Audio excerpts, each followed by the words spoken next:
அபு ஹுரைரா ரலியல்லாஹு அன்ஹு அவர்கள் அறிவிக்கின்றார்கள், நபிகள் நாயகம் ஸல்லல்லாஹு அலைஹி வஸல்லம் அவர்கள் கூறினார்கள், மரணிப்பவரிடம் மலக்குகள் வருகின்றனர்.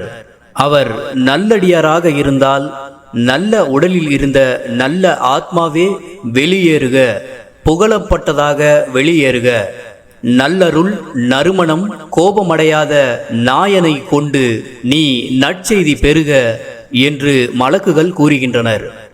ஆத்மா வெளியேறுகின்றவரை இவ்வாழ்த்து செய்தி சொல்லப்பட்டு கொண்டே இருக்கும் என்றும், பிறகு அது வானத்திற்கு ஏற்றப்பட்டு அதற்கான வானம் திறக்கப்பட்டு இவர் யார் என விசாரிக்கப்படும்.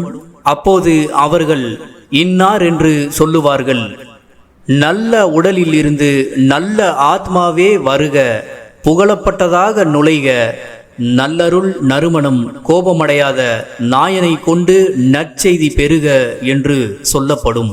வானத்திலே மகத்துவமும் கண்ணியமும் நிறைந்த அல்லாஹ் இருக்கின்ற வானத்திற்கு இறுதியாக அது கொண்டு செல்லப்படுகின்ற வரை இவ்வாழ்த்து செய்தி சொல்லப்பட்டு கொண்டே இருக்கும் என்று அல்லாஹுடைய தூதர் சொல்லிவிட்டு பிறகு சொல்லுகின்றார்கள், இறந்தவர் கெட்டவனாக இருந்தால் கெட்ட உடலில் இருந்த கெட்ட ஆத்மாவே வெளியேறுக, இழிவுபடுத்தப்பட்டதாக வெளியேறுக, கொதிநீர் சீல் சலத்தையும் அதையும் அதன் ரகத்தில் அமைந்திருக்கும் பல்வேறு வேதனைகள் கொண்டும் நீ நற்செய்தி பெறுக என்று மலக்குகள் கூறுவார்கள்.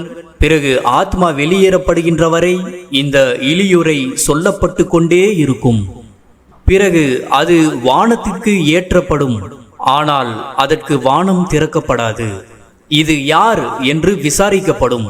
இன்னார் என்று சொல்லப்பட்டதும் கெட்ட உடலில் இருந்த கெட்ட ஆத்மாவுக்கு எந்த ஒரு வரவேற்பும் இல்லை இன்றைய தினத்திற்கு என்று சொல்லிவிட்டு நீ இழிவுபடுத்தப்பட்டதாக திரும்பு, ஏனெனில் உனக்கு வானத்தின் வாசல்கள் திறக்கப்படாது என்று சொல்லப்படும். வானத்திலிருந்து அது திரும்ப அனுப்பப்பட்டு பிறகு கபருக்குள் சென்றுவிடும்.